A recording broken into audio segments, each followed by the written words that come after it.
Alex. Yeah, you're right here, Welcome Sal. to I'll just Unloose the I'll just drive right Goose. This over. is episode 27 that we have here today. And most of us, or many of us, are coming from the frozen tundras of Texas or Tennessee. Some of us are smart and got the hell out and went to Florida. Today on the Florida show, free zone, baby. We have Jack Spirko. We have Sal Mayweather, Xavier Hawk from his car, John Bush in a nice hoodie, and I'm Nicole Sauce, in case you didn't know. And we will be talking about opting out of the new normal. Before we go into that, though, what are you guys drinking? I've got some really great tea from Angie's Gardens here.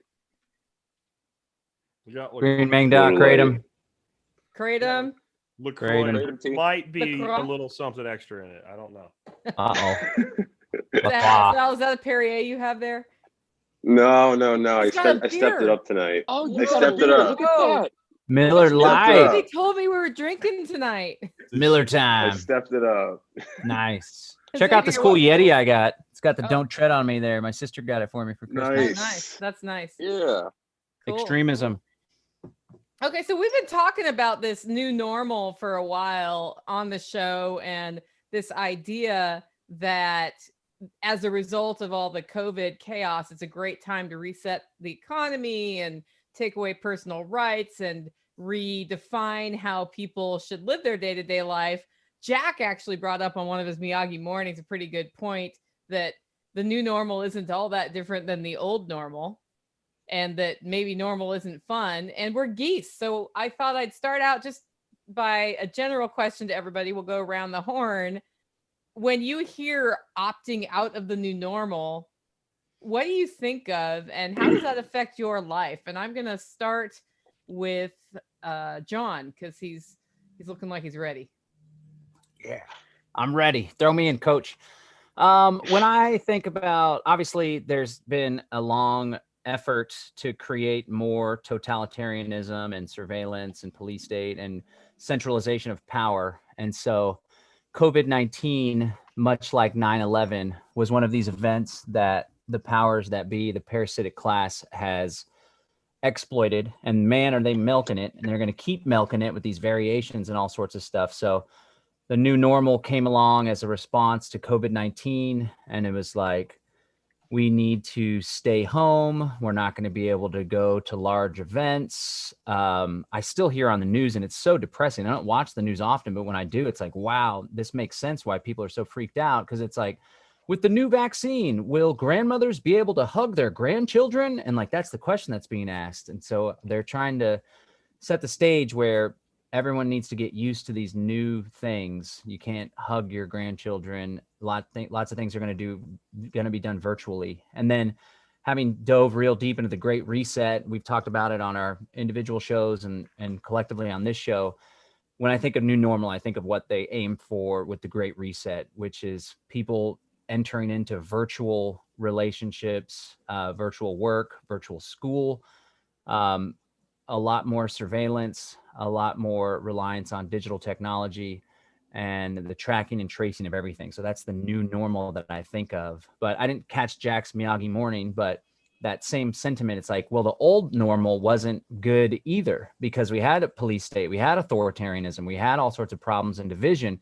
And the new normal that they're wanting us to go into is even worse. But we are all powerful, beautiful human beings. And if we understand that we're powerful, then we can establish our own new normal. And that's really what we're trying to do with this show: inspire people, give them ideas on how they can opt out of the old normal, how we can avoid the new normal altogether. And then even if the masses end up embracing the new normal, we're going to be doing our own thing and forming our own communities and experimenting with new normals, better normals. So that's what comes to mind for me. Great. Thanks, John. Sal, what do you got for us? I agree with John. I think it's all about like this great reset. And that's why I think it's so critical what John and Derek and everybody at the Freedom Cells put together, because what was it again, John? Like, it was like, you will, by 2030, you'll be living in pods and eating bugs and you'll be happy about it, or something You'll sick own like nothing, that. have no privacy, and you'll be happy. Right. Yeah, that's the new normal to me. And I think the solution to it is counter economics, which is, again, that's why it's so critical, the event that we all just got done with. Cool. X. So I look at the idea of a new normal, and what I echo everything that my brothers here just said, because there is this panopticon of like global control and docility that they're sort of foisting upon humanity. And if I look at the numbers and how many people have just accepted mask wearing, now it's double mask wearing and all. Let's do the robot. NSA. Nonsense. Like, got him. Good, intelligent people with good hearts. I'm like, why are you? Yeah, it's like I don't see the numbers, countering this. And while we can create our own communities and everything, like if that's the new normal, like I don't want any part of it. So that's why we've got to keep pushing in the directions that we want. Like if they have a vision of what the future needs to look like for humanity to be, controlled, then we need to have just as strong a vision that's as compelling enough and inspiring enough to motivate people to actually want to do it, not just a resistance kind of mindset. Yeah. Awesome. Thanks. I turned off your video, X, because you were starting to go Matrix on us. So yeah, no problem. Yeah. Okay, Jack. Yeah, to me, it kind of breaks into two sides, like what the new normal's always been and now what this current one is. So I remember the first time that I railed on this was back in like 08, 09. And the person using that term was Susie Orman, the Mickey Mouse Karen haircut financial guru, right? And she was like, this is just a new normal now. You're going to be working until you're 73. And I'm like, so I'm going to quit my job, right? And that's kind of what I think opting out of the new normal is like whatever the people that are supposed authorities say, right? So you're supposed to be a financial guru and you can't tell somebody how to fix this shit, right? Whenever they screw stuff up, they just assume that, okay, well, then you're just going to live with this. That's what new normal means. New normal means, look, we fucked it up and you're going to deal with it. And my response to that is no, I'm not going to deal with it. Not in the way that you mean, what new normal means is everything's fucked up and you're just supposed to accept it. And then just whatever we tell you to do about it, you do that. So you're supposed to take advice from the people that caused the problem as to how you should deal with the problem, right? And they caused the problem because that's how they control you. So to me, this whole new normal is nothing new. It's a phrase that I can think, back to like early 80s hearing that term. And it's the same thing every time. We screwed this shit up. Now you have to suck it up and drive on. So to me, what it means to opt out is to just say, I'm going to just design my own life.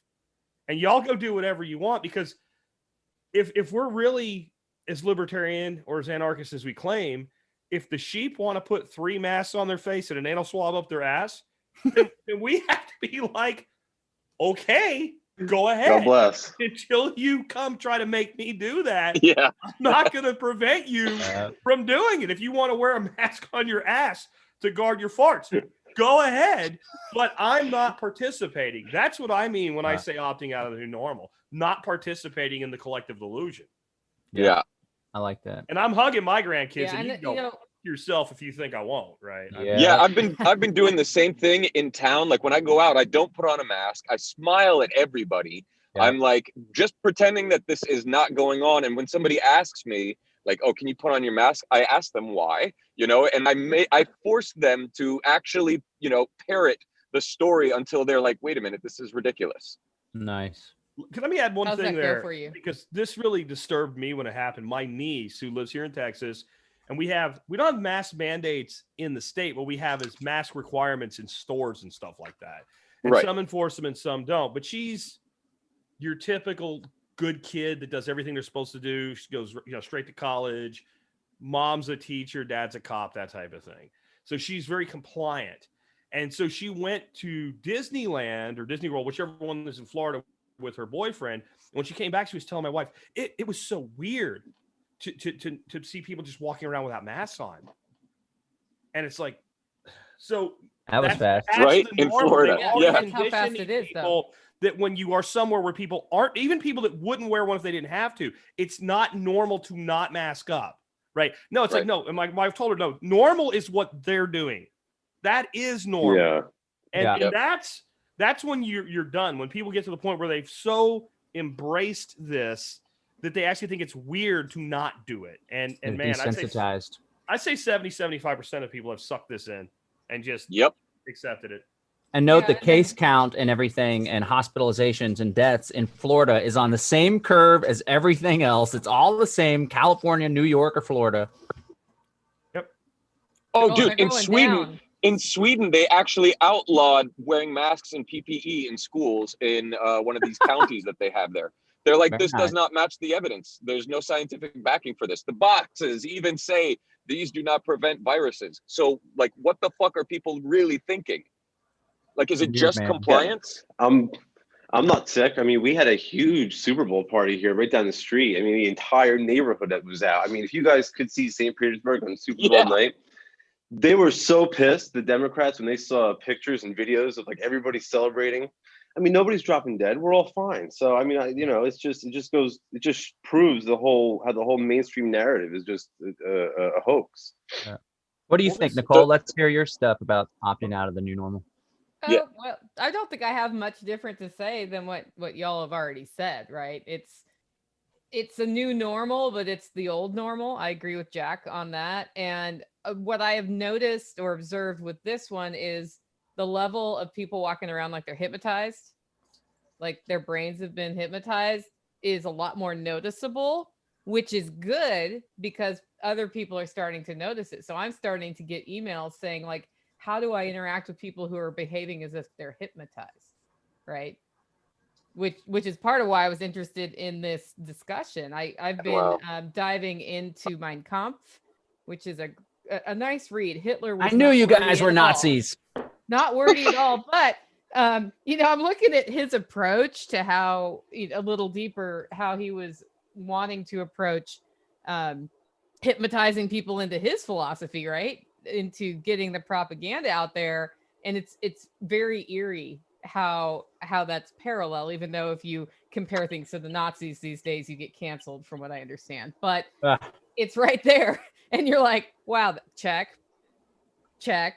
As I said, I don't know, like the best manifesto I've ever read, by the way, is about coffee roasting, and it was about 80 pages long. Every other manifesto, it's got to be like thicker than I am. I don't know why that's required, but so let's talk about then opting out of normal.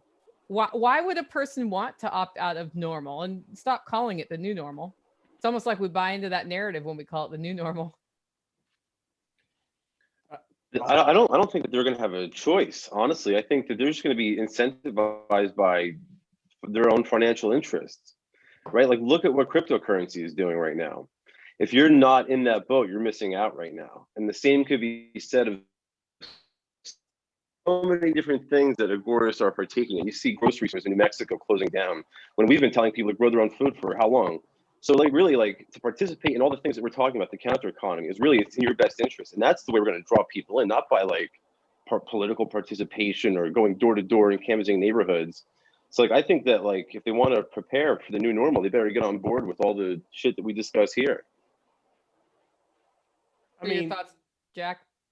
I think that like, I think we should start off with what is normal and not the dictionary definition of the word, but what do people mean when they say normal in society today? Normal is kid goes to school, follows all the rules, gets himself a good $100,000 worth of debt for a degree, and then goes and gets a job that has nothing to do with his degree. Like, I don't know, being a barista at Starbucks, pays student loan debts for most of their life. Usually they stop, finally pay them off right about the time they start drawing Social Security. You get in your little mobile metal coffin, people call them a car. You drive to work every day, then you drive home. You spend more time away from the home that you spend all your money on than you do in your home. Your home consumes everything that you produce, right? Instead of your house producing for you as a homestead, it consumes every bit of your effort. You drive a car that costs more than your grandparents paid for a house. That's normal. Right. I mean, that's what normal means. And when people say, well, they want to go back to the way things were, all they're saying is, I want to spend more money and go more places and be around more people while I live this miserable existence. Because, and I'm not against, you guys know me, I'm not against partying. I throw a couple pretty big ones every year at my house. Right. But why are you partying? Are you partying because you're joyful, or are you partying because you're miserable and you're trying to spark some joy into your life? And that's what normal is. That's why people spend all the money they have. That's why you tell them to invest in cryptocurrency. I don't have any money. Yeah, surprise that. Like that's why people on the way to work stop and buy a $5 coffee at Starbucks when there's a coffee in a break room at their office. And it's because they don't actually want to go to work. And it's one way to delay that a little bit. It's why people stop at the bar on the way home, right? Because I'd rather be in the bar than in my own house. That's why people seek these, what you call a third place, right? That escapes this normal that we all supposedly want to be part of. If normal was so great, then people would run home and want to be in their house, right? And if you build that kind of lifestyle, that's what you do instead of being miserable. So that's where I think we have to start, is like define what people mean when they say normal. And once you do that, then it doesn't really matter if it's COVID or a financial crisis or whatever the next thing is they screw up. I don't know, like an electrical grid, because apparently windmills freeze when it goes down to 1 degree. It won't matter because you're not participating in it, at least as much as possible. Yeah. I like the idea. I like the older normal, like the 19th century American agrarian, rugged individualist normal. That's something that appeals to me. And it's something that I'm aiming to get back to. I think, like, I'm a fan of capitalism, or at least, the ideal, what I think of capitalism, what I think of myself as a capitalist, buying, bulk product, packaging it, making investment, making risk for profit. But I think the Industrial Revolution and the social engineering that came along with it in the 20th century really had a big influence on dramatically shifting the way everyone lives. And then you had the onset of the cookie cutter neighborhoods, and then the income tax came and socially engineered, forcing both spouses, both parents to be in the workforce, which made a reliance on the public school system. And that was all part of this Prussian thing. So I think there's been a lot, like, I'm not a big class. I mean, my class analysis is like the agorist one, where it's the productive and the parasitic class. But I do think that there's a ruling class, a powerful class of people that have manipulated the course of history and the course of events, and are treating the mass man and woman as a means to an end. And I think that a lot of that has been the phenomenon that established the normal, the midterm normal that Jack was just talking about. And the new normal is just kind of that plus technology. Like the old order of feudalism and serfdom, right? Like 17th century, 18th century, medieval nasty stuff, divine right of kings. That's the old order. But in many senses, the new world order is a return to that. They just add technology. And that's what the Great Reset thing is. So there's this paradox at play where the technology is simultaneously making it easier for the ruling class to dominate the public. But there's these amazing technologies now, like the internet, for example, that's allowing us to broadcast this revolutionary, evolutionary message, cryptocurrency, decentralized technology. So I think we're at this really cool crossroads where we have a great opportunity to, at least, I don't think we're going to awaken all of the masses, but I think there's a great opportunity to at least find enough people, unite those people, get them to help one another and defend one another, to where we could establish a pretty cool normal. But we just need to encourage people to believe in themselves and to, like, respect themselves enough not to buy into this stuff. And I think if we can do that, I think we're going to be okay. And there's possibilities for, like, this new convergence of the cool, rugged individualism, grow your own food, know how to work on the car and stuff like that, plus this new technological advancement where we can be connected. We don't have to go so deep into the matrix that we lose our humanity. But I think there's this great synergy that we can find. And yeah. It's funny that you talk about the rugged individualism, because as those of us who have moved out of the city are out on the land, you just naturally start putting practices into your life, best practices into your life to endure through what's going to happen. And before this call started, Jack and I were joking that, like, we were the two people who went through the most hell in the last few days, although John's probably right there with us, and we're right here on the show, right? And this morning I didn't have internet because of an ice storm, and people were checking on me because they were worried I didn't have heat. A lot of people, like, I probably had 10 or 12 different people reach out. Are you okay? Are you warm enough? And they know, and I'm thinking to myself, like, they know me really well. They know I heat with wood. It doesn't matter how many power lines snap. I still have a wood stove, and nothing has changed.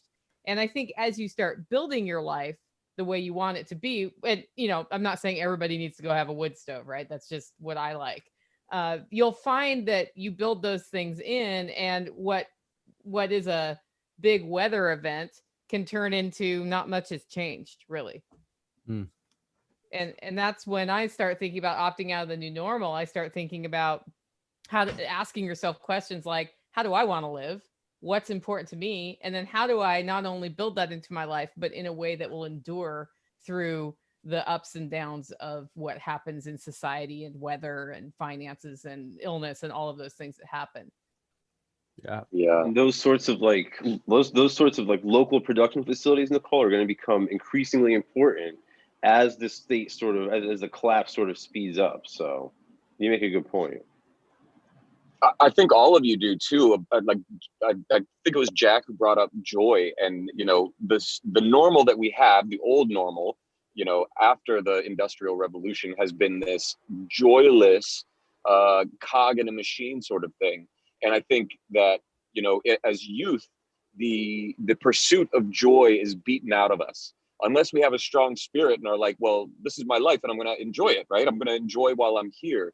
And that's what got me out of the quote unquote normal and pursuing that which made me happy. It helps that I don't care what anybody thinks about me while I still care about them. Like I care about people, but I don't care what they think, right? I want them to be happy and I want them to be fulfilled.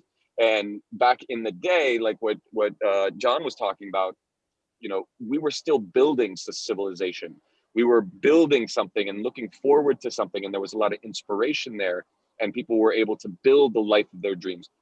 And we still have that. We just have a lot more noise. The signal to noise ratio is off the charts. And people get pulled into little eddies on the stream of life that they end up spinning in. And there's a lot more of those people now than there are actually pursuing that stream of life that flows through all of us.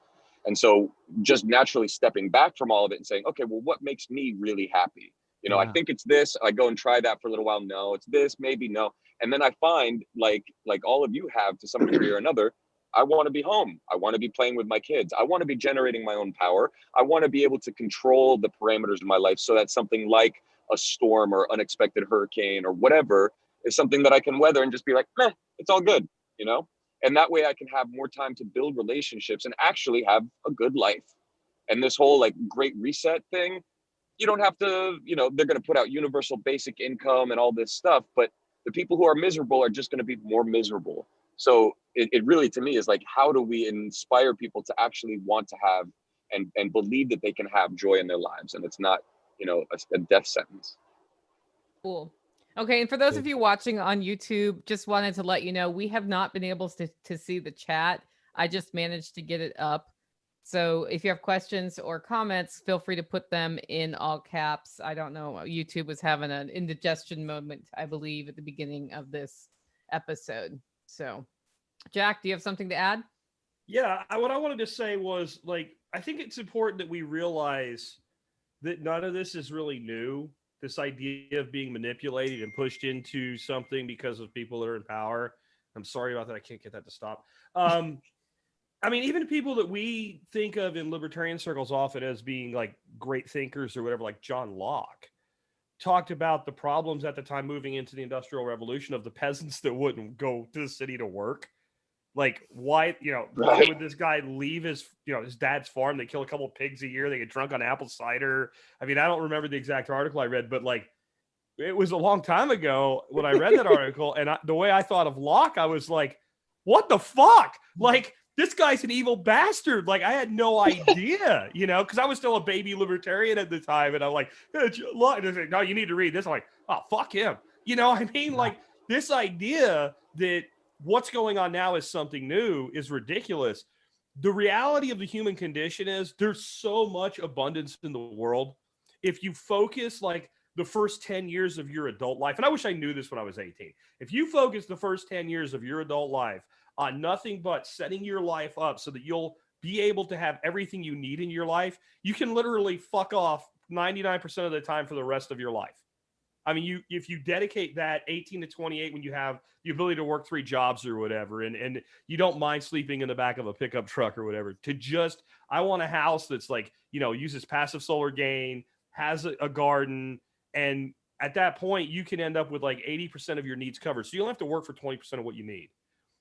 Before we had this fossil fuel, which, by the way, a stat I picked up this week reading a book called Frugal Hedonism, was that the amount of energy the average person in America or Australia or England uses, if it had to be provided by humans, we'd have to have between 110 to 140 slaves apiece. That's how much energy we're able to get from this modern industrial age. It's not necessarily bad, but when we become completely dependent on it, we're finding out right now when it gets shut off, then you don't build your life with the kind of resiliency. So if you think about the 1600s in a peasant family, well, they built resiliency in their life because they didn't have 140 slaves or a few barrels of oil to take care of it for them. So it was very hard to move those people to whatever the next plantation was, right? Where now people are so dependent on that. They're so vulnerable to that. And we don't have to live this way. If you look into building technologies, if you look into the way to create community without necessarily creating like a commune or something like that, or a planned community. Like I'm really digging now into, everybody talks about Bill Mollison with permaculture, but the co-founder, David Holmgren, I'm digging in his concept of like retro suburbia. Like this is where people live. We already have all this infrastructure. Let's convert this stuff and build community the way Nicole's doing it, where it's not like, let's all get together and go to a place, but like, I'm going to work with the people that are here that don't suck, right? And it's amazing. Like most people don't actually suck, in spite of the fact that they were out walking on Lake Worth today and attempting suicide by, ice bath. Most people don't suck. Most people have been conditioned to live a life that sucks, and then they go into conformity to get along. And when you start living boldly, one by one, the dominoes start falling. We're like, oh, those people over there are pretty awesome. Like, I want to go hang out with Nicole and make freaking stone soup or whatever. Like, that just naturally happens when you just start living this way. And the way we've been controlled is to be convinced that that 10-year period that should be put into establishing your life, building a house you can give to your grandkids, should be spent in their institutions, developing debt that you're going to carry until you retire. And it's actually really easy to fix, but it just requires completely understanding that they're full of shit and they've been trying to control you since, your great-great-grandfather was in diapers. And as soon as you understand that, you can take control of your life. Yeah, and it doesn't have to be anything grandiose. I'm having a blank on the name of somebody who comes to your workshop. I think his dad's Bruce, and he has the van. That guy. Do you remember? I know who you mean. Yeah, the guy he's all jacked. He's got like guns. He's awesome. I totally know his name. Sorry for not remembering your name on Unlisted. Anyway, he's done that, right? He's got skills as a chef. He's traveled around the country and decided, screw paying rent in high rent areas. I'm going to trick out a van. I'm going to have solar panels to recharge it. I'm going to be self-sufficient in this. And he's just like, I'm going to live the life I'm going to live. And he does it. He eats what he wants to eat. He goes and is where he wants to be. And when he needs to earn money, he figures it out. And I have nothing but admiration for him doing that at such a young age. I wish I would have realized that in my 20s. And people like that are so fun to be around. Yeah, because they're alive with life, that's inspiring. I like the joy element. Everyone's always focused on getting off the grid, self-sufficiency, preparedness, money, finances, freedom, right?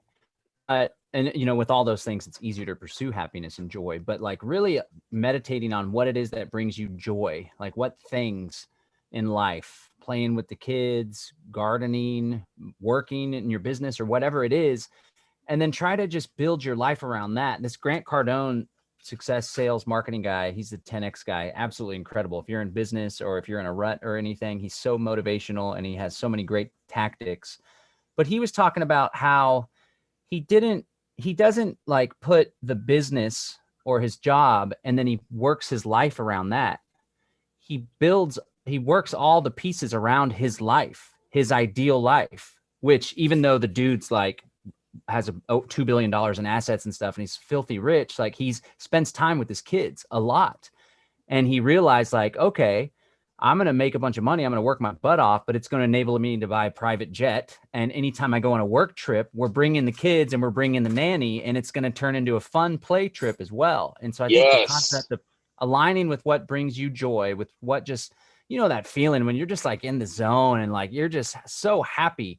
And you think about it for the following week. You're like, dang, that was so amazing on set. Like at Jack's freaking workshop, that was a blast. I was high on that for a while after that, you know, like thinking back and continuing the relationships online and stuff.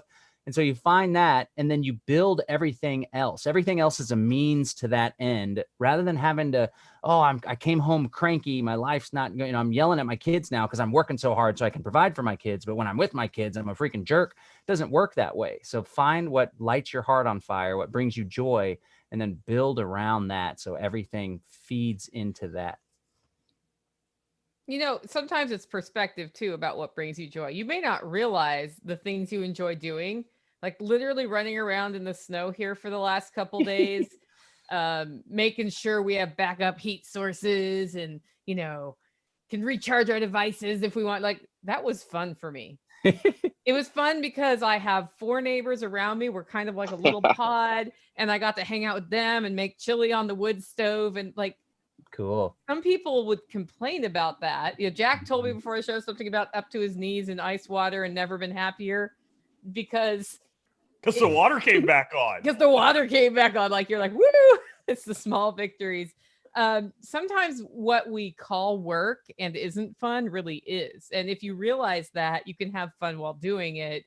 And it does change your whole attitude about everything else around you. That's something that you can do with, if anybody out there has kids. Like, I started early with my kids. Like, okay, you have to wash dishes. These are your chores. You have to fold your laundry. You have to make your lunch for school. But you can either cry about it and then be miserable the whole time, or you can figure out a way to have it be fun. There are going to be things that you're going to have to do in your life that are not going to be fun, but you can still come at it with joy, whether it's internal, you know, dialogue or just, you know, imagination or singing. And so they've all found coping ways to actually make their chores fun. And that's how I've approached business and work and all the things that I used to find as drudgery. And, you know, now it's like all engines are burning, right? Yeah. Doing the cleanup or whatever song. the right phrase is. Yeah, exactly. Clean up, everybody. But all of these things to get out of the norm, you know, you have to have, if you want to say no to something, you have to have something you want to say yes to. So you have to have a clear idea of what that vision of your life looks like, you know. What brings you joy? What makes, is it traveling? Well, then how can you build your business or your life style to be doing that all the time, you know? And then because the new norm, quote unquote norm, is that catch-all for anybody who's not in control of their lives, not in control of their own destiny. And so they're just caught up, and it's almost like, well, yeah, of course, this is the manipulation that people are kind of being shoved into because they're not wild and free in determining their own destiny. It's almost like they deserve it. I like that. You know what John was saying? So for people listening who maybe haven't taken the first steps towards building the life they want to live, how does somebody get started if they're like, yes, but I've already got the debt. I've already got the family that has certain lifestyle expectations. I'm already, you know, upside down in my house, whatever that is. And I see this coming. What next? Got to make a decision is the first step. You got to decide, like, I'm going to change my life. Not just I want to, or like, that would be great, but you like commit to it. I always start with mindset. Mindset, I think, is absolutely critical. Some people stop at mindset, and then it's just like a hairy-fairy hippie kind of dance going on. But you start with the mindset, and something that Hawk was saying resonated with me, like focus on where you want to go, your ideal self or your ideal life, and you allow that to pull you towards that rather than focusing and being miserable about where you're at and what you don't have, or the lack of what you have. And then, like, one thing that is good, it's just the same concept. Rather than spending so much time focused on the new normal and the new world order and economic problems and the Great Reset and like using fear as a motivator, think about your new normal. Like, what do I want my new normal to be like? And we can kind of co-opt that concept. And the new normal for someone that wants a better life is like, what does that life look like? What does the money sense look like? What does the family, what does the relationships look like? And use that to pull. So I would say the first step is to make a decision and to get your mind right. Sal, did you have something? Or sorry, Jack. Go ahead. No, go ahead, Jack. I was going to say, Take it. All right. So what I want to kind of do is pull back with that question, but back further to what John was saying earlier about how that gentleman he was mentioned designed his business around his life instead of his life around his business. Right. So you start from that point, and it weirdly meshed with some stuff and research I've been doing on like housing design. This guy was showing how to do straw bale houses and thermal mass and all this stuff. But the most interesting thing I got out of his documentary was he said most people get a piece of land and they find like the most interesting, beautiful piece of land on that, thing. And that's where they want to put their house. And he's like, that's not what you do. The house is going to become that spot. So you look for the shittiest place, the most featureless place, and that's where you put your house. And then you decide, well, what's the most beautiful thing I can see from this point, right? And then you kind of build the front of your house with that. You have to take solar aspect into it all, but in the end, what you're doing is you're kind of figuring out, well, the house goes in this crappy place, so where does the front door go? And then you design the house around the door. And I've never heard anybody explain it that way. That might seem different than what John was talking about. It's really not. Like, we should be figuring out from a point of what do I want to see in my life and designing our lives that way, instead of I'm going to do everything I'm told to do so that eventually I can have this dream. I mean, I've talked about it for years. They show you these, financial advisor commercials for like Amex or whatever, your financial, and they show these two old people that are like 70 years old, but they're a picture of health. They got their jeans rolled up and they're walking down a beach together at sunset or something. And it's like, most people by the time they're 70, they're not going to be doing that. We need to be doing that in the prime of our life and not just 2 weeks a year. So you start from what you want. And as far as, well, what do you do if you're already not, you've already kind of committed? Well, when do you stop making a mistake? When you figure out you're making a mistake. If you put your hand on a stove and it's burning the shit out of your hand, like, you don't go like, I already put it there. I should probably leave it, even though it's now smoking and smoldering and blistering. No, you pull it away. And the problem is we make these really bad choices, but they only hurt a little bit every day over time, and they cripple us as beings. But because it only hurts a little bit, since it's not that acute fire pain, we keep dealing with it. So once you realize that you're destroying yourself, then you just have to stop. And I know it's easier said than done, but you can. And so what you're talking about is a type 1 error. Type 1 error is like when you put a house somewhere and it's going to flood. At some point you realize, okay, then that house is going to be a shed and I'm going to build a house somewhere else. You actually have to just rebuild. And I know it's scary, but it's harder to do tomorrow than it is today. I mean, it's that simple. Yep. Sal. Yeah, and we could use that philosophy on social media too, Jack. I think I remember it was you who said, like, go out and build the following in these other communities before we wait for these platforms to build up. So, I mean, I think just in terms of like a new normal, in my mind, it helps to like take a step back and again, like, how do we get here? Like, what is the new normal? And to me, it's all about like the Federal Reserve. And I think the Federal Reserve has created such a disaster that in my mind, I think the coronavirus has just been manufactured as a scapegoat for the bankers to provide this liquidity injection, a quote unquote stimulus that's necessary to keep the bankers' Ponzi scheme alive. That's what it's all about to me. It's almost like they planned it, huh? It is, exactly. So like, it's not even, I'm not sure that they're malintentioned. I just think that they were so incompetent. They've gotten themselves into a corner where now they're stuck in a sort of trap. And they have no option but to make it worse. So then like the question for us as agorists is, well, how should we respond to that? And I think the answer again is like self-sufficiency, become your own bank, right? Like grow your own food, all the things that we're talking about. And everybody else here mentioned an important point, like happiness and stuff.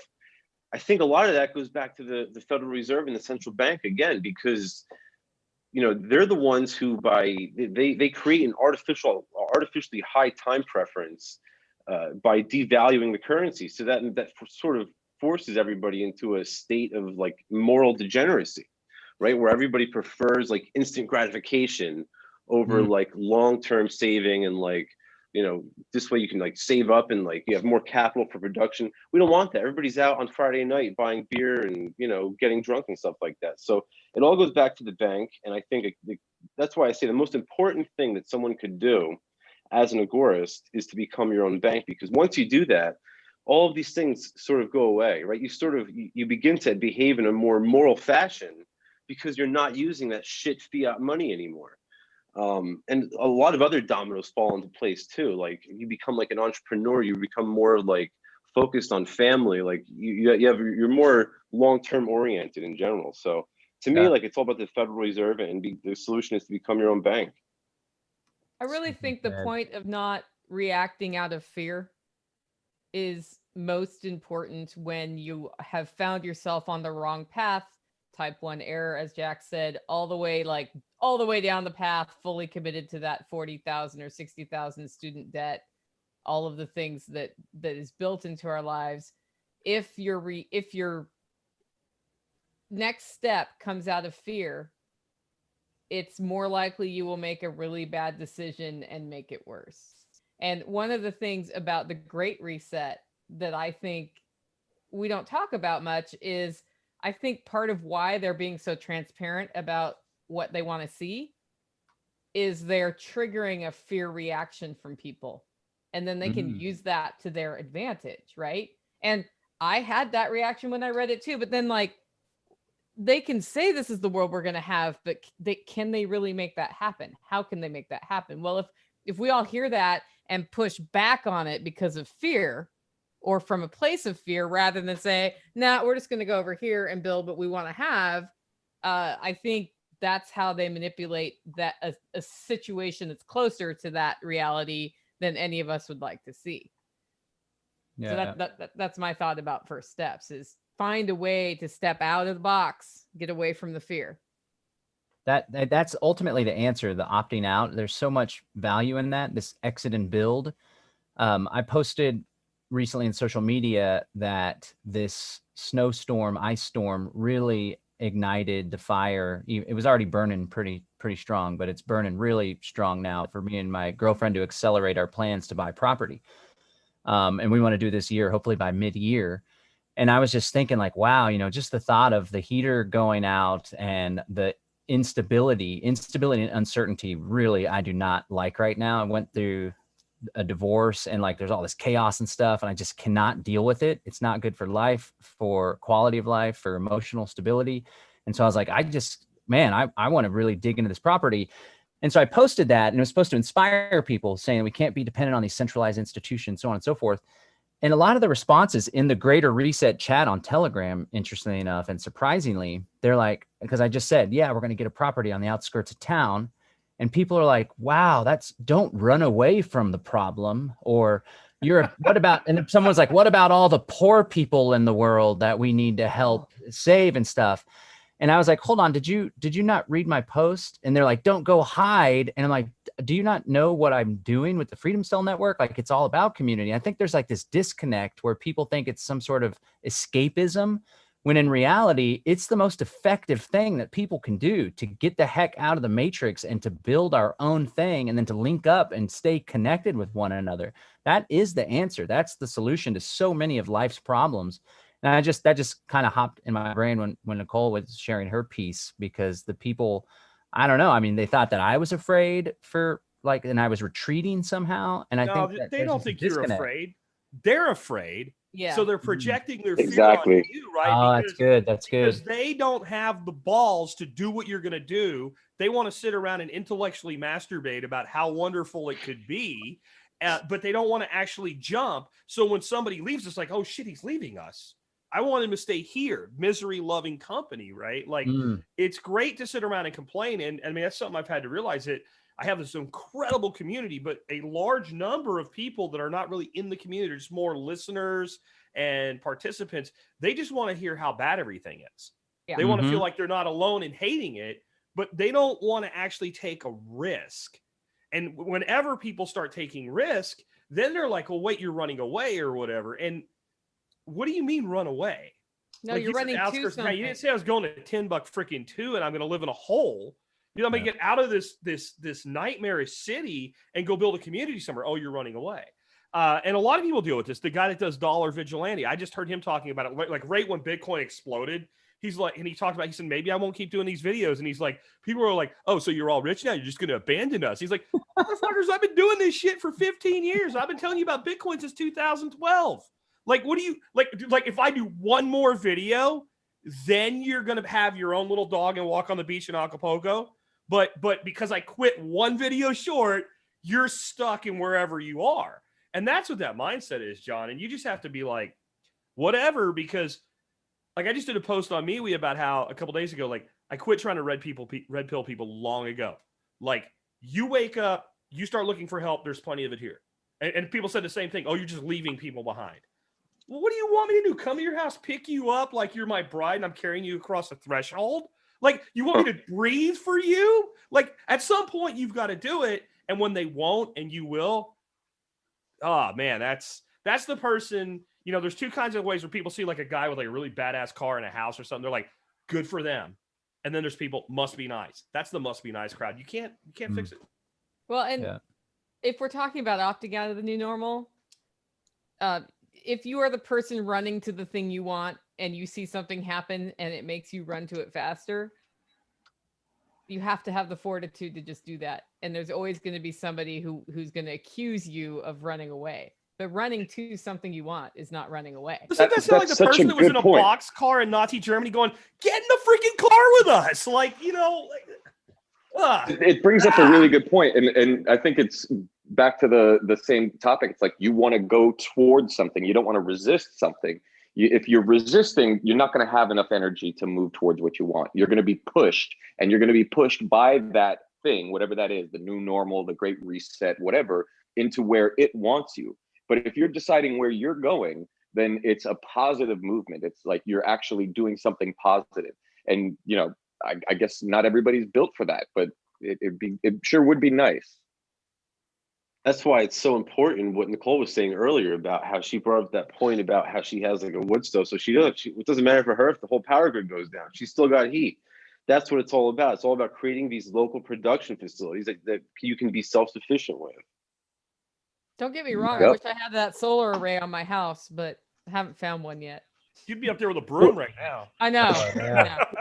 Resilience. If you're forging your own path and your own destiny, you have to think about resiliency. You have to think about, how do I take care of maintaining this forward momentum or this positive energy?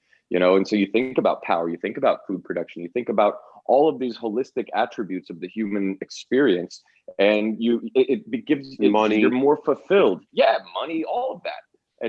But if you're resisting all the time, then you're not thinking about those things. You're getting pushed to wherever the thing wants you to be, which is really great. You were saying that earlier, Nicole. You were like, you brought that up as well. You were basically saying, you know, you can't run from these things, and if you're they've planned for that. You know, they planned for the resistance. They planned for people countering it. You know, and what they haven't planned for is, what if people just do what they want to do anyway and are not fighting it, but are headed toward their own direction? Although the move from New Jersey to Florida was a good one. So. Yeah, that was a good move. What was that? Yeah, well, I mean, no.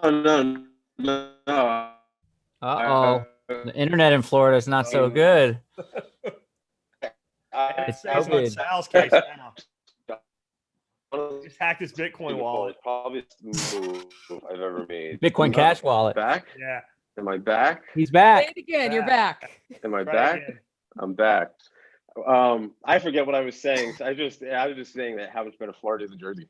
Yeah, we could do a whole show on that. To something, not away, right?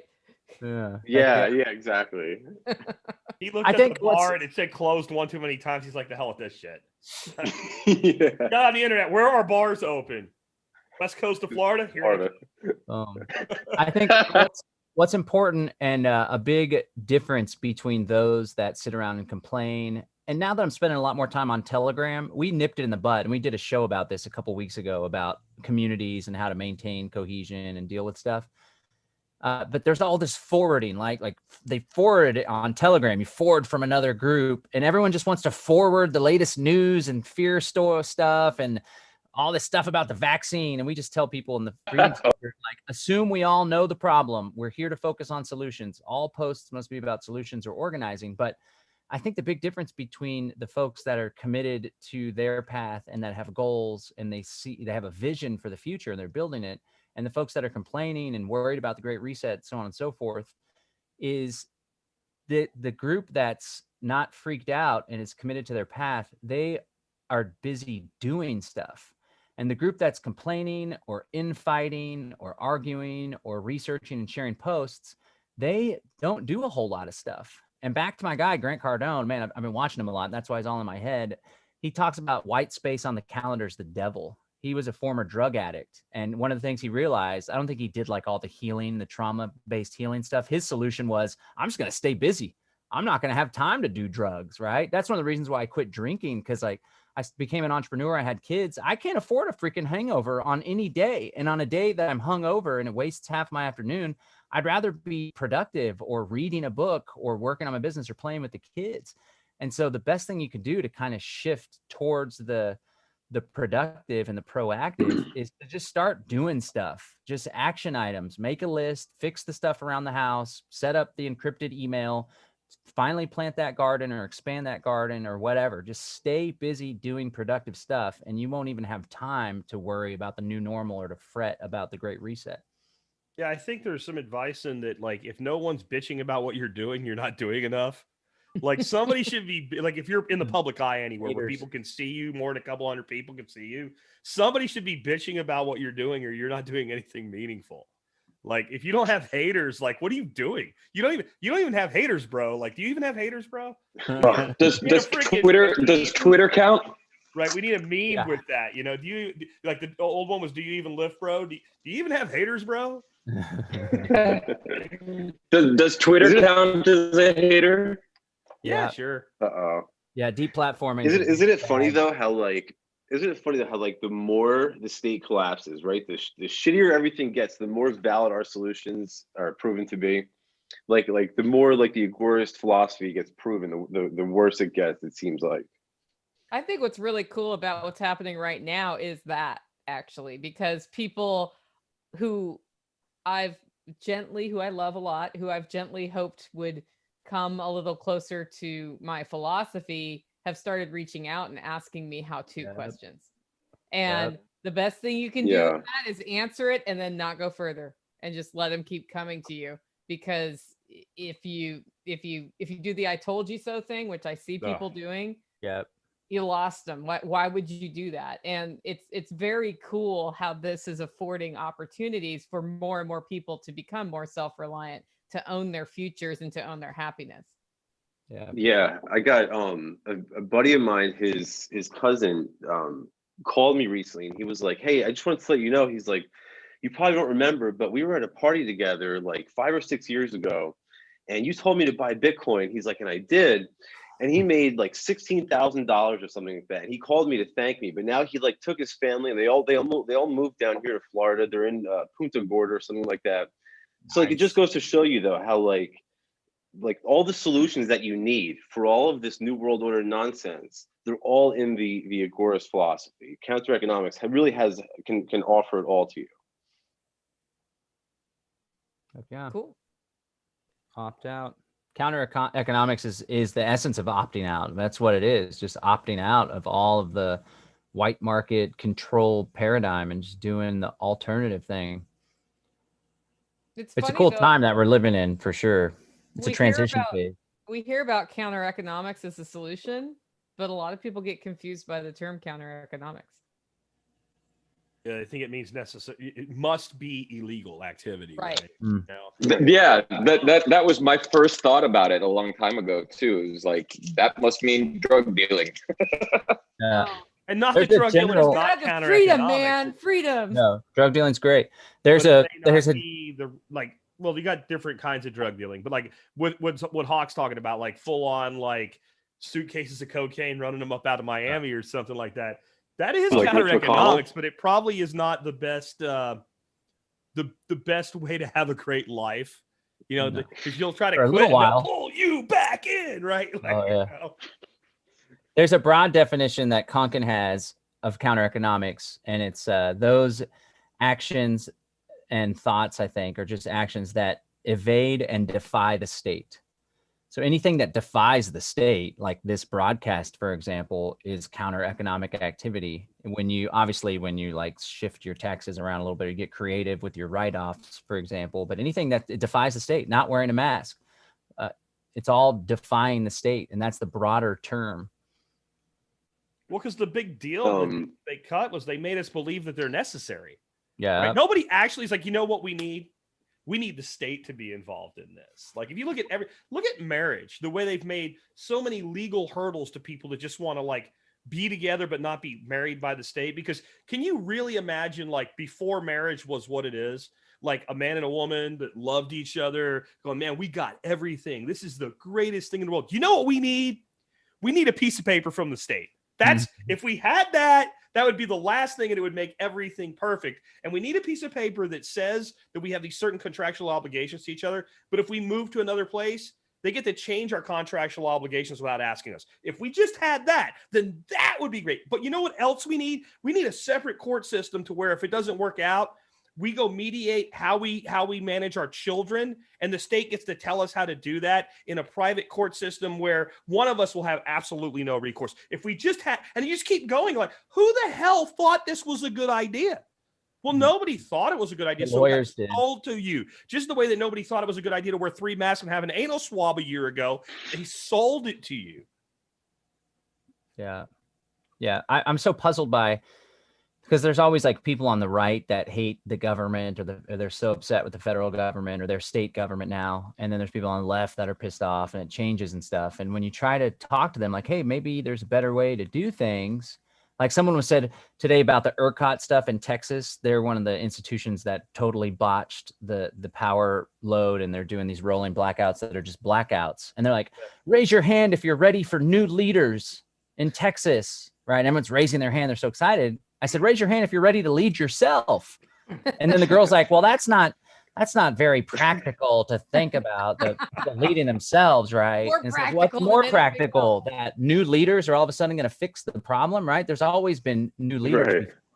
And they really did inculcate the minds of the masses to not even be able to comprehend the possibility of social relationships without hierarchy and coercion. And I think the best way to show people is to demonstrate and that's what we're trying to do with the Freedom Cell Network. That's what cryptocurrency has demonstrated. Like, wow, we can have a global currency, a store of value, decentralized public ledgers without any central party at all. And so no trusted parties. Why can't we do that with the provision of government, right? Or the provision of a social organization, cohesion, stability? And we can, and we're doing it, and it's cool. And we're going to talk about it, and people are finally going to be like, "Oh, I see. That's cool." Yeah. See, and this isn't new for you, John. I remember the first time I think I ever met you in real life was at Free State years ago up in New Hampshire, and we were kind of like loosely attached to this group, and this guy was defining some. I don't even remember what the problem was, but I know I'm going to be working with this guy for a long time. Somebody said something like, so what should we do? And he starts laying out his plan to get a constitutional amendment passed that would fix it all. And John just goes like this. And I was like, oh, I want to talk to this guy more. He's like, I'm not even I can see him thinking, I'm not even going to say anything because it's not going to matter. Oh, man. And that had to be like 8 years ago or something now. Maybe we were all there at one point, though. We all believed in the political system at one point. We're all guilty of it. That's why he was gracious and didn't slam the guy. He just like. I had a slamming phase, that was for sure. I had my nose way up in the sky about anarchism and agorism, these fools. There's a transition. We all evolve, right? Like I, for a considerable amount of time, was just totally focused on the problem, listening to InfoWars every day. I thought I was so superior to everyone because I was awake, right? And I was like all stressed out and freaked out all the time. And like turning off my high school buddies. They were like, oh, great, John's coming to the drinking party. He's just going to talk about 9/11 the whole freaking time. That we don't even want to hang out with me, you know? It's a phase. I hope one thing that this podcast can do is help people to skip the phase of unproductivity and freaking out and turning off your friends and family and just go straight to the solution. Or at least shorten it, right? Like, yeah, shorten it. Yeah. There was a time in my life where my coworkers would bring up Portland Transit just to watch me vent for 2 hours. Let's tweak Nicole. Yeah. Your turn. Go do I think light rail is good. You know, and That's when they didn't want to be productive. Do you guys find yourself bored with that kind of discussion now? Like when people are like, hey man, did you hear? And you're like, you know, it doesn't even matter if I haven't heard it before. It fits a pattern that I already know exists, and it offers me no solutions whatsoever to know they fucked something else up. Of course they did. Like, did you hear with this person, the law they want to? I don't give a shit anymore. I'm not going to follow it anyway. Right. Right. So, like, oh, great. Wait a minute. Hold on. What kind of law? Because what can I sell? Oh, yeah. Yeah. Like, you know, that's about all it is. Have you heard this? It's like, hey, what's this? Like, oh, everybody's talking about Section 128 or some gun control bill. Like, I don't even know what it is. I have no desire to learn what it is because I'm not going to follow it anyway. So don't even waste my time. Yeah, yeah. There's a lot of debates too about like the Libertarian Party is infamous for this, debating the nuance of some libertarian theory or how does libertarianism apply to abortion or this, that, or the other. It's like, who gives a shit? Let's go do stuff. Everybody's got to go through that, though. There's also the "I'm more libertarian than you are" sniff test. Oh yeah, you need a new libertarian. Yeah. Don't forget that. You're not. It's like Conkin said though. Like Conkin said, agorism. I think he quoted Yoda, right? He's like, "Do or do not. There is no try." Right? It's all about action. You can't have agorism without action. So that's why it's literally in the slogan. What is it like?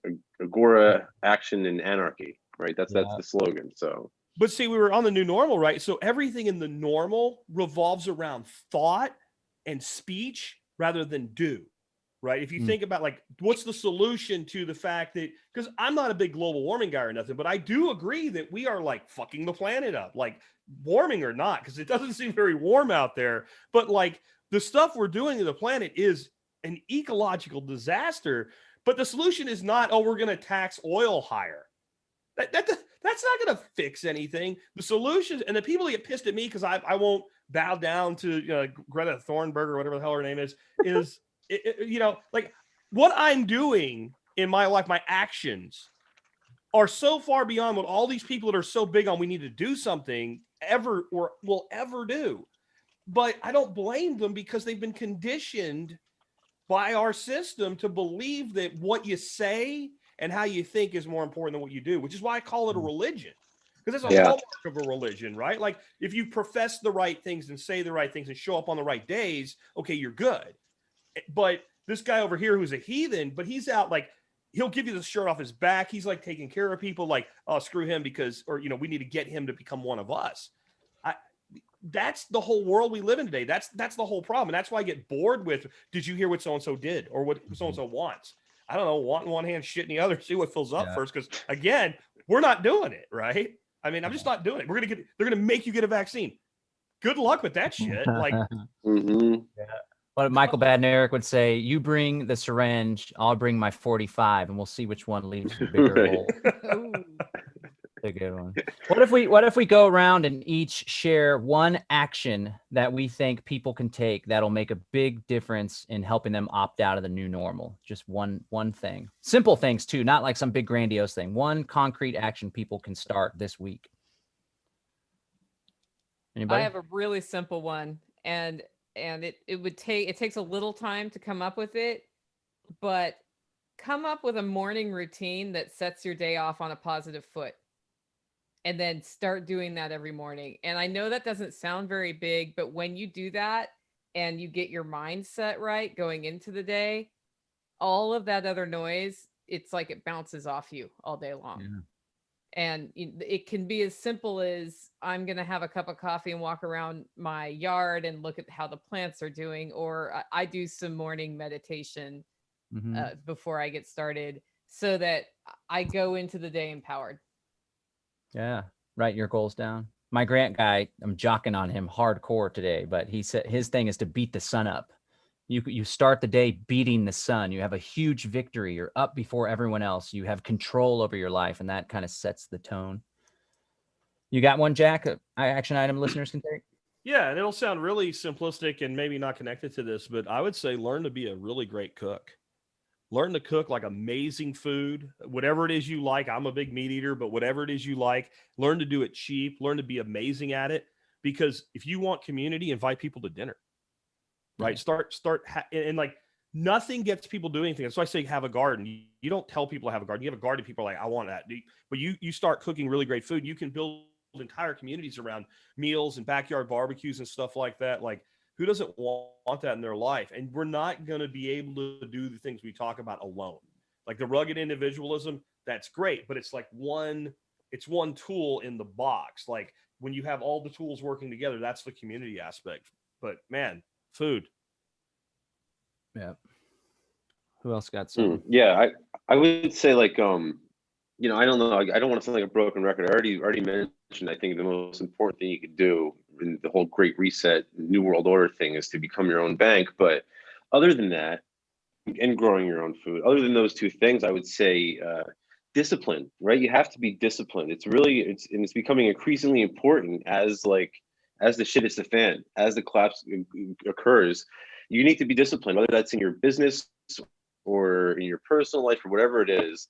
Now it's becoming more and more important now more than ever. So the other thing too is if you are disciplined, then a lot of the things that we spoke about won't apply to you, right? You're not going to have to deal with a lot of this moral degeneracy and lack of joy, right? A lot of this stuff is tied to your job and a lack of self-sufficiency. So if you can be more disciplined and all that, then I think that'll kind of help everything kind of come into focus.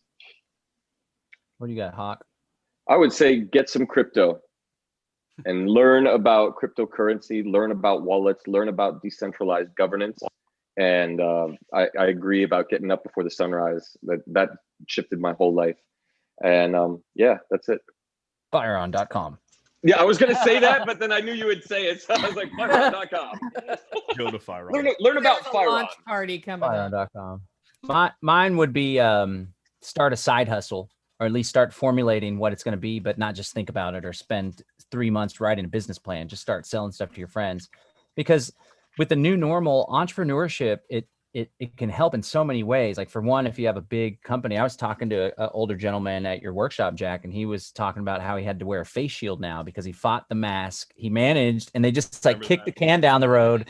And then HR was finally like, well, you know, can we see your doctor's notice? And he actually had a medical reason he couldn't wear it. And then so the compromise was a face shield. But like that's going to become even more of a thing. And they're going to do that with the vaccine. So if you're an entrepreneur, you set your own rules, right? And then if they try to pressure you with UBI, or if your industry gets shot, right, and you're employed, then you're in trouble as well. And then another thing, like I remember early on, we did this great episode on getting out of the city. And I'd never really pushed that as like a talking point or a topic, but it's like so critical for freedom. And it's something big in my life right now. Being an entrepreneur enables you to earn the money necessary to actually make that happen. If you're stuck in employment, which has its place, especially if you do commission-based employment. But if you just have a set salary, then it's hard to achieve bigger goals, right? But as an entrepreneur, you know, the sky's the limit. And I've forced my business to grow in order to pay my attorney for a divorce, for example, or to put my kids in a private school. Like, I'm like, man, this is going to be really tough. I want this opportunity for my kids. So let's go. Who's got my money? You know, like let's drive it up. And so that, I think entrepreneurship, which starts with, if you still have a job, like just start with a little side hustle, 2 hours a day, and then 4 hours on a weekend day. And you could really get something going. And then you do the inverse thing. As it grows, you start putting more energy into it. And maybe you go to part-time, or maybe you just make the leap. Can I add something to that, John? Heck yeah. Yeah, because it's not going to be good at first. You're not going to be able to just take off run. I mean, maybe you do. Maybe you find a thing and you've already got that gene and maybe you're lucky or whatever.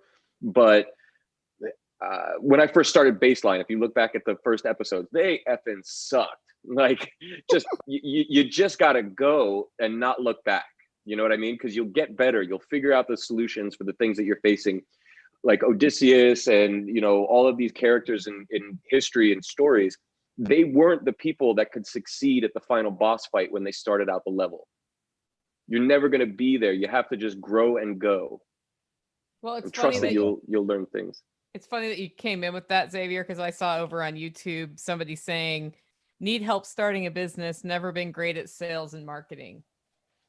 And that is the biggest hindrance I hear people talking about the most. And the only advice I could really give is to start selling and learn how to do it and learn as you go, because as you put time into that, you get better at it. You get better at finding what people want and then establishing that need and then saying, I have a solution for your need. And closing the deal. Or find someone that does that part for you, right? Because we always Right. think of like people as producers and consumers, but there's really three. There's producers, there's consumers, and there's merchants, right? And maybe you're not a great merchant, but maybe you're a great producer.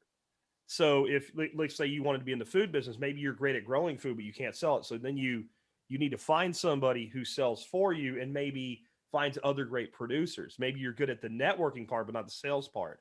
So then you can focus on the part that you're good at. Like my CPA is an amazing CPA, but unless it's a CPA business, like the business of being a CPA, she couldn't run a business. I'm telling you right now, like when we talk, she's like, well, how do you do that? Well, how do you, I'm like, how do you not know this stuff? Because you're so brilliant at what you do. But she's brilliant at what she does. And all her money comes from people like me.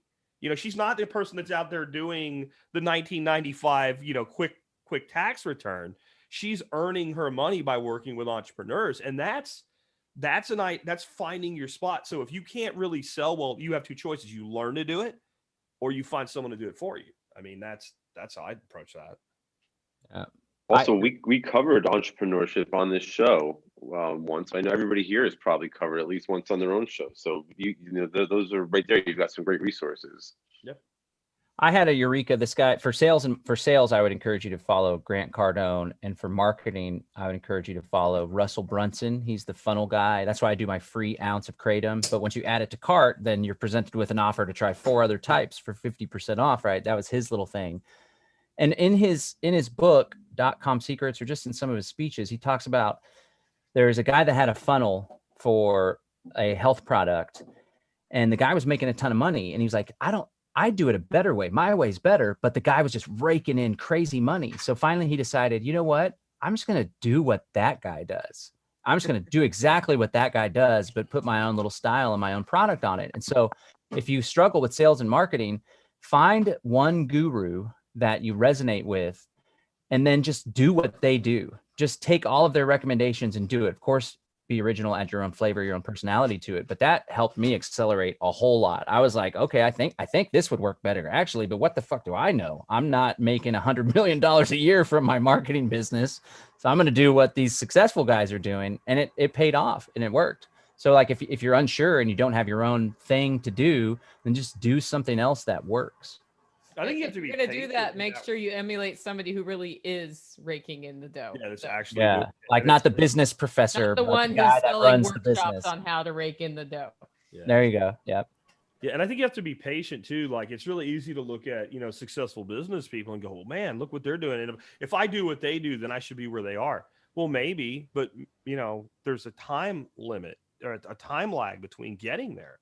And I do a show with like 250,000 people listen to it, but I didn't have that at the end of my first year. It took me about 6 months to get to about 2,000 subscribers, and you can't make a living on 2,000 subscribers. You really, unless they're like really rich and they just love you, I guess. But you can make a living on 1,000 true fans, and you're probably going to need, if you're in a content business, 10, 20,000 people to do that. If you are a stonemason that does incredible stone work, you can probably make a living off of 4 or 5 jobs a year. So, I mean, you have to dial it into what you're doing, but you also do have to realize like developing a relationship, a reputation takes time. Mastering your craft takes time. And I think a lot of times what people do is they come up with this idea, like I'll have this widget or this product or this service that'll be so wonderful. And in their head, they've made it more than it is. And then they put it out there and they wait for somebody to buy it. And marketing isn't something you do. Marketing is a system that you employ. And once that system's employed, if it's not working, you do what John's saying. You find other people using their systems and you tweak it and you adjust it. And the other side of it is if it's an online marketing thing, you have to have a source of traffic, whether it's finding people like us and coming on podcasts with them, whether it's, buying your advertising, whether it's using social media. You have to have a funnel work. You have to put people in the top of the funnel. You have a great funnel, but if no one goes in the top, no one comes out the bottom, and not everybody goes in the top is going to come out. So you got to put lots of people in that funnel. When we I used to run sales for a huge corporation, but we use the same, we were selling $6,000 and up computer equipment with outside sales reps that were doing demos on site, but we use the same marketing system. It was the same concept. Like, you could look at a guy's report and say, you're not going to make your quota this quarter. And you go, how do you know? Because not enough people went in the top. Right. So you gotta, like, it's a discipline. That's why I say, if you're really not into developing that discipline, develop a different discipline. Because if you have a really great product, somebody wants to sell it. I guarantee you, if you came up with like the next greatest kratom, John would want to talk to you. Right. I mean, like, hey, send me a sample. Send me a sample. And House of Free And that kratom. it applies to everything too, right? So like, even if you're like, whatever job you're in, right? If you're an electrician, right? Rather than work for somebody else, go be an entrepreneur for yourself and put these ideas into practice for yourself. It doesn't have to be just, someone selling something like kratom or some other good or service. It could be anything that you do. Or do the hybrid thing. Like the guy that does all my electrical work here, he came out here on a Saturday. I paid him $680 to do some work for me, but he works for, like, I don't want to say the company because get him in trouble or whatever, but a really big franchise company as an employee. But when he's off, he's doing his side jobs, right? And he put 100% of that money, because that wasn't materials, that was just for his work. He put all that money on a Saturday in his pocket. He probably doesn't make much more than that in a week if he doesn't get overtime. He doubled his income. And he was only here for about 5 hours. I didn't give a shit. My house isn't going to burn down and my stuff works. We're good. Right. That's always a good foundation, Jack. Yeah. Don't burn down my house and my shit should work, and we're Good good. baseline. It's a good starting point. Yeah, it's a good starting spot. Yeah. Today on Baseline, my house didn't burn down and my shit works. Building the life you want to live. And the Schumann resonance is The 30. Schumann resonance has not scorched the earth The yet. Schumann resonance database went down, I hear. It did. It totally did. In fact, we got hit with a CME, and that's why it went down. No way. Yep. Okay, There's so- another one incoming. Let's go around the horn because we're getting close to end times here. Any final thoughts? And then be sure to pitch your podcast or what business, whatever it is, because we've been growing a lot lately. We've got some new listeners. They may not know where we're from, all of us. So let's start with Sal. So I guess just in conclusion, the new normal to me, again, it's all about the Federal Reserve, and don't buy into the scamdemic, the hoax. That's what they want. Don't go out and get the vaccine because it's not even real. Don't buy into any of their bullshit. It's all a scam. That's basically my take on what's going on. And the solution is counter economics, is agorism, right? Become your own bank, grow your own food, tokenize your business, 3D print your own guns, take responsibility for yourself, like Nicole was saying. That's the only solution. So as for me, you can follow me on all of your different social media platforms at Sal Mayweather or at Sally Mayweather. SalTheAgorist.com. Subscribe to the Agora. I write at newlibertarian.io, and I sell 3D printers at 3dprintergoburr, BRRR.com. But by the way, Nicole, I want to when we get to Tennessee, I want to make sure that yours is set up. I know it's been a while. It's still in the box under my bed. You can set mine up this spring too if you. Oh man! I know, I'm Both bad. of you. So bad. Okay, John. I think, whether it's the new normal or buying a house or having a better relationship with your spouse or your kids or building an entirely new society, like or exercise goals, health goals, you got to really want it, and there's so much importance in the mindset and the motivation. And it's the mindset and the motivation and the drive and aligning and meditating with, doing a vision board, just focusing on your why and your purpose.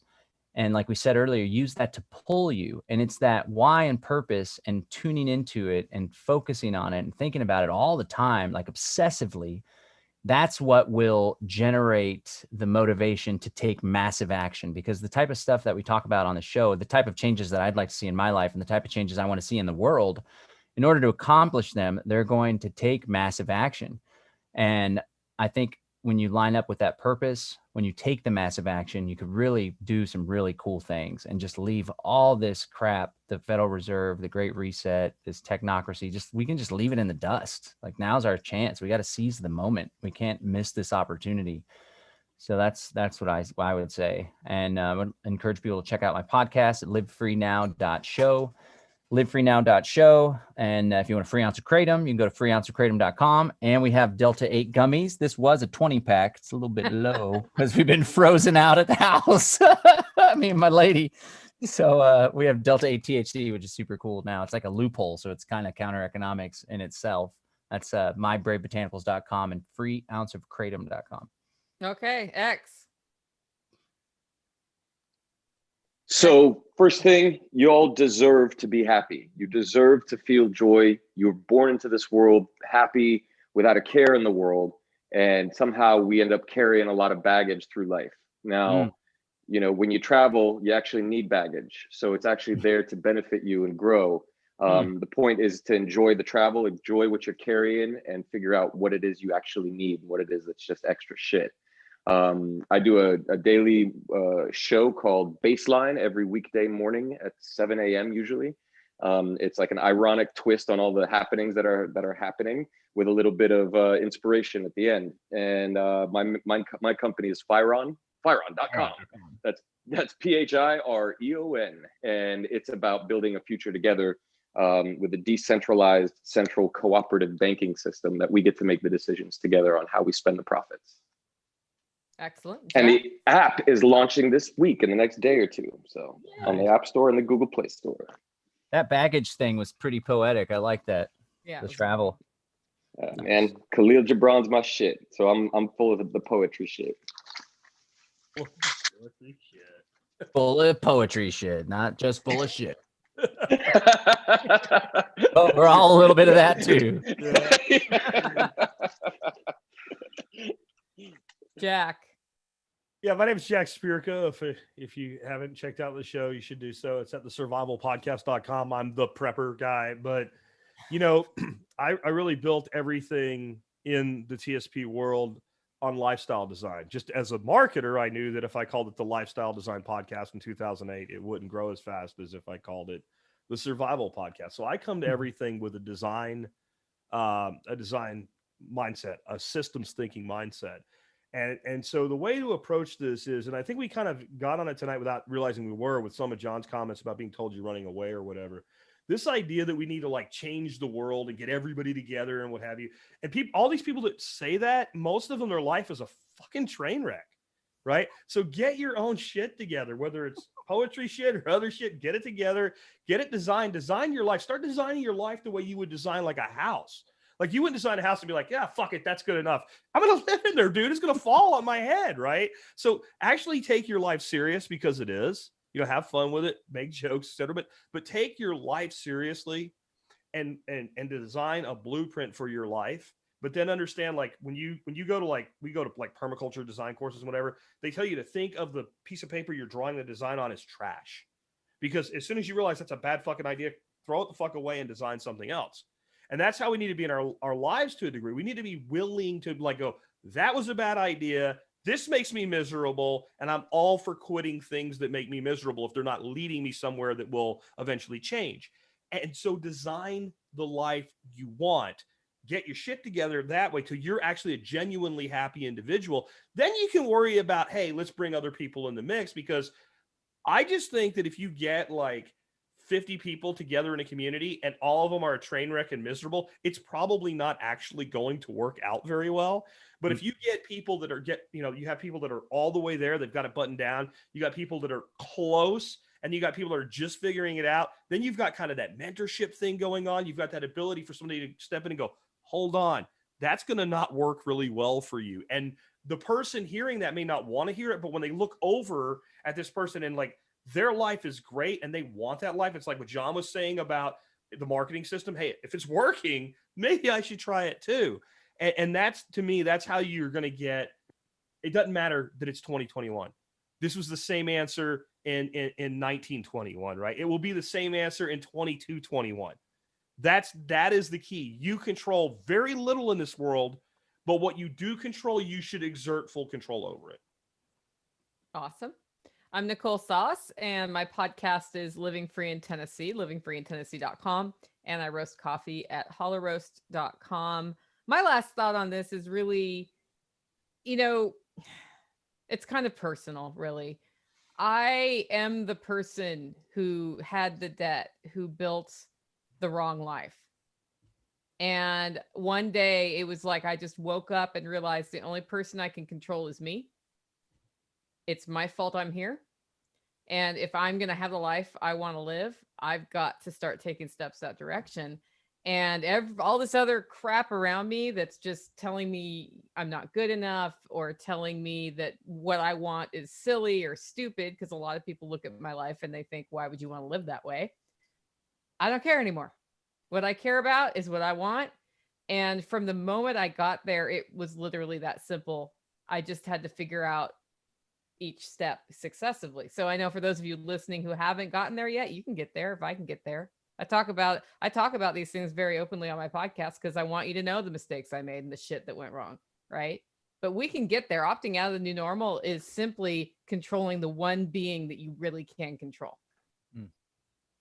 So with that, this has been episode 27 of Unloose the Goose. Check us out at unloosethegoose.com, or we have a library channel now. It's at Unloose Goose, and get following us there, as well as on